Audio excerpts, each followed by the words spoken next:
آج کی ویڈیو میں ہم اسلام کی مختلف شاخوں یا فرقوں کی بات کریں گے۔ موجودہ دور میں تقریباً 85% مسلمانوں کا تعلق اسلام کی سنی شاخ سے ہے اور بقیہ 15% شیعہ مکتب فکر سے تعلق رکھتے ہیں۔ چنانچہ اس ویڈیو میں ہم دیکھیں گے کہ سنیوں اور شیعوں کے درمیان بنیادی فرق کیا ہے، حضرت علی کی شہادت کے بعد ان کی نسل میں اسلام کتنے حصوں میں تقسیم ہوا اور موجودہ دور میں اسلام کتنی شاخوں میں تقسیم ہو چکا ہے۔ ویورز، میں ہوں احتشام ارشد اور آپ دیکھ رہے ہیں دی انفوٹینمنٹ چینل۔ اسلام کے بنیادی اختلاف کو سمجھنے کے لیے ہمیں اسلام کی ابتدا یعنی حضرت محمد صلی اللہ علیہ وآلہ وسلم پہ آنا پڑے گا۔ جب سن 632 عیسوی میں آپ صلی اللہ علیہ وآلہ وسلم کا انتقال ہوا تو اس وقت تقریباً پورے عرب پہ مسلمانوں کی ایک اسلامی حکومت قائم تھی۔ اس اسلامی حکومت کا پہیہ چلانے کے لیے آپ صلی اللہ علیہ وآلہ وسلم کے قریبی دوست اور سسر حضرت ابو بکر صدیق رضی اللہ تعالیٰ عنہ کو خلیفہ منتخب کر لیا گیا۔ حضرت علی رضی اللہ تعالیٰ عنہ جو محمد صلی اللہ علیہ وآلہ وسلم کے چچا زاد بھائی اور داماد تھے، بہت سے مسلمانوں کا خیال تھا کہ آپ رضی اللہ تعالیٰ عنہ خلافت کے اصل حقدار ہیں۔ اہل تشیعوں کے مطابق آپ صلی اللہ علیہ وآلہ وسلم نے حضرت علی کو اپنا جانشین مقرر کر دیا تھا، لیکن سنی اس پر اختلاف کرتے ہیں۔ دوسرے اور تیسرے خلیفہ یعنی حضرت عمر فاروق اور حضرت عثمان غنی رضی اللہ تعالیٰ عنہ کے انتخاب پہ بھی یہی اختلاف سامنے آیا۔ چنانچہ سن 656 عیسوی میں تیسرے خلیفہ حضرت عثمان غنی کی شہادت کے بعد حضرت علی کو چوتھا خلیفہ منتخب کر لیا گیا۔ تو بنیادی طور پہ اسی دور سے اہل تشیعوں اور سنیوں کے درمیان تفرقہ شروع ہوتا ہے۔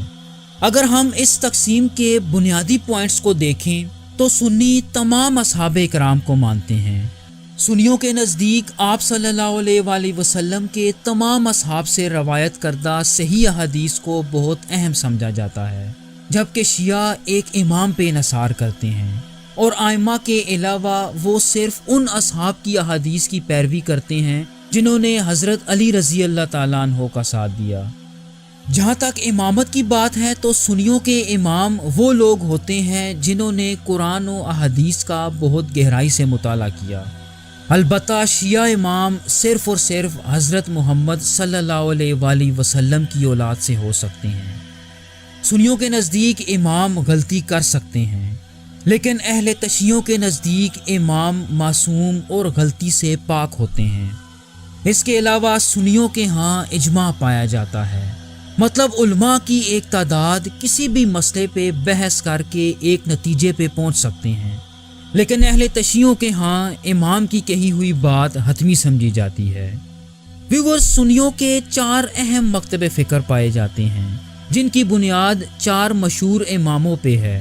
ان میں امام ابو حنیفہ، امام مالک، امام شافعی اور امام احمد بن حنبل شامل ہیں۔ اس کے برعکس اہل تشیعوں کے مختلف مکتب فکر کو سمجھنے کے لیے ہمیں 12 اماموں کی فیملی ٹری پہ آنا پڑے گا، جس کی شروعات حضرت علی رضی اللہ تعالیٰ عنہ سے ہوتی ہے۔ ویورز، آپ چارٹ پہ دیکھ سکتے ہیں کہ حضرت محمد صلی اللہ علیہ وآلہ وسلم اور حضرت علی رضی اللہ تعالیٰ عنہ کا شجرہ حضرت عبد المطلب سے ہوتے ہوئے حضرت ہاشم سے جا ملتا ہے، جو کہ ان دونوں ہستیوں کے پردادا تھے۔ انہی کے نام سے محمد صلی اللہ علیہ وآلہ وسلم کے خاندان کو ہاشمی یا بنو ہاشم کہا جاتا ہے۔ ویورز، حضرت علی رضی اللہ تعالیٰ عنہ کے حضرت فاطمہ کے ساتھ 2 اہم بیٹے حضرت حسن اور حضرت حسین رضی اللہ تعالیٰ عنہ تھے، لیکن جیسے ہی آپ رضی اللہ تعالیٰ عنہ کو چوتھا خلیفہ نامزد کیا گیا تو مسلمانوں کے پہلے فتنے یعنی ایک خانہ جنگی کا آغاز ہوا۔ شام کے گورنر حضرت امیر معاویہ اور حضرت علی کے درمیان کئی جنگیں لڑی گئیں۔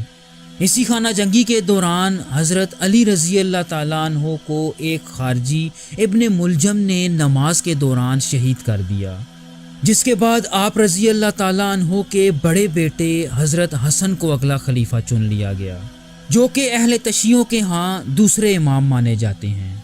لیکن خلیفہ بننے کے محض 6 ماہ کے اندر آپ رضی اللہ تعالیٰ عنہ حضرت معاویہ کے حق میں خلافت سے دستبردار ہو گئے، جس کے نتیجے میں مسلمانوں کی خانہ جنگی کا خاتمہ ہوا۔ اس کے بعد سن 670 میں اپنی وفات تک وہ سیاست سے دور مدینہ میں ہی رہے۔ اب حکومت حضرت معاویہ یعنی بنو امیہ کے پاس جا چکی تھی، اور جہاں تک امامت کی بات ہے تو حضرت حسن کے بعد ان کے چھوٹے بھائی حضرت حسین کو تیسرا امام منتخب کر لیا گیا۔ لیکن حالات اس وقت خراب ہونا شروع ہوئے کہ جب حضرت معاویہ نے اپنے بیٹے یزید کو اپنا جانشین نامزد کر دیا، اور سن 680 میں حضرت معاویہ کے انتقال کے بعد یزید تخت نشین ہوا، جو کہ اسلامی تاریخ میں پہلی موروثی تقرری سمجھی جاتی ہے۔ یزید نے تخت نشین ہوتے ہی اہل بیت کے سربراہ یعنی حضرت حسین رضی اللہ تعالیٰ عنہ سے بیعت لینا چاہی، جس کا انہوں نے صاف انکار کر دیا، جس کے نتیجے میں کربلا کے مقام پہ حضرت حسین اور ان کے خاندان کے کم و بیش 72 افراد کے قافلے کو شہید کر دیا گیا۔ حضرت حسین کی شہادت کے بعد ان کے بیٹے حضرت زین العابدین کو چوتھا امام تسلیم کر لیا گیا، اور امام زین العابدین کے انتقال کے بعد اہل تشیعوں کی پہلی تقسیم کا آغاز ہوتا ہے۔ ہوا کچھ یوں کہ امام زین کے بیٹے حضرت زید نے اموی حکمرانوں کے خلاف بغاوت کر دی، جس میں وہ ناکام رہے، اور نتیجتاً امویوں نے انہیں شہید کر دیا۔ ویورز، یہ واقعہ عباسی انقلاب کی بنیاد بھی سمجھا جاتا ہے۔ امویوں کے خلاف بغاوت اور شہید ہو جانے کے نتیجے میں لوگوں کے ایک گروہ نے انہیں اپنے والد کے بعد 5واں امام تسلیم کر لیا، تو یوں یہ لوگ اہل تشیعوں کی زیدیہ فرقے کی بنیاد بنے۔ لیکن 12 امامی مکتب حضرت زید کی بجائے ان کے بھائی امام باقر کو 5واں امام مانتے ہیں، جنہوں نے بہت خاموشی کے ساتھ مدینہ میں زندگی گزاری، اور سن 732 میں ان کے انتقال کے بعد ان کے بیٹے امام جعفر الصادق چھٹے امام بنے۔ امام جعفر نے وہ زمانہ دیکھا کہ جب عباسی انقلاب کے بعد حکومت امویوں سے عباسیوں میں منتقل ہو رہی تھی۔ انہیں 2 سنی اماموں، امام ابو حنیفہ جو حنفی مکتب فکر کی بنیاد تھے، اور امام مالک جو مالکی مکتب فکر کے جد مانے جاتے ہیں، ان دونوں سنی اماموں کا استاد مانا جاتا ہے۔ اس کے علاوہ انہوں نے اپنے جعفری مکتب فکر کی بنیاد بھی رکھی۔ حضرت جعفر الصادق کو احادیث اکٹھی کرنے اور بہت سی سائنسی علوم کے لیے بھی جانا جاتا ہے۔ کہا جاتا ہے کہ امام جعفر کو عباسی حکمران المنصور نے زہر دیا تھا، لیکن آپ کی شہادت نے ایک اور تفرقے کو جنم دیا۔ مورخ لکھتے ہیں کہ انہوں نے اپنی زندگی میں اپنے بیٹے اسماعیل کو اپنا جانشین نامزد کر دیا تھا، لیکن حضرت اسماعیل کی وفات ان کی زندگی میں ہی ہو گئی تھی۔ تو کچھ لوگوں کا ماننا تھا کہ چونکہ حضرت جعفر نے اپنے بیٹے اسماعیل کو اپنا جانشین نامزد کر دیا تھا تو امامت انہی کی نسل میں رہنی چاہیے، جبکہ کچھ دوسروں کا یہ ماننا تھا کہ امام ان کے ایک دوسرے بیٹے موسیٰ الکاظم کو ہونا چاہیے۔ تو جنہوں نے امام موسیٰ الکاظم کو 7واں امام تسلیم کر لیا، وہ اہل تشیعوں کی 12 یا 12 امامی شاخ کہلائے، جبکہ اسماعیل اور ان کے بیٹے محمد کے پیروکار اسماعیلیوں کے نام سے جانے جاتے ہیں۔ امام موسیٰ الکاظم کے زمانے میں عباسی حکمرانوں کے اہل بیت کے ساتھ تعلقات زیادہ اچھے نہ تھے۔ یہی وجہ تھی کہ امام موسیٰ نے اپنی زندگی کا زیادہ تر حصہ قید میں گزار دیا، اور اسی قید میں انہیں زہر دے کے شہید کر دیا گیا۔ امام موسیٰ کے بعد اگلے امام علی الرضا تھے۔ ان کے دور میں عباسی حکمران المامون نے اہل بیت کے ساتھ تعلقات استوار کرنے کی کوشش کی، یہاں تک کہ اس نے امام علی الرضا کو اپنا جانشین مقرر کر دیا اور اپنی ایک بیٹی بھی ان کے نکاح میں دے دی، تاہم امام علی المامون سے پہلے ہی انتقال کر گئے۔ اگلے 3 اماموں نے کافی خاموشی سے زندگی گزاری اور سیاسی معاملات سے دور ہی رہے۔ اس کی وجہ یہ تھی کہ عباسی حکمران ان کی مقبولیت کو دیکھتے ہوئے یا تو انہیں قید کر لیتے یا زہر دے دیتے۔ چنانچہ سن 874 میں امام حسن العسکری کی وفات کے بعد جانشینی کو لے کے ایک اور تنازع پیدا ہوا۔ چونکہ امام حسن بغیر کسی واضح وارث کے انتقال کر گئے تھے، تو ان کی وفات کے بعد اہل تشیعوں کے مزید 20 فرقوں کا جنم ہوا، تاہم سوائے 12 امامی مکتب فکر کے باقی تمام فرقے 100 سال کے اندر ختم ہو گئے۔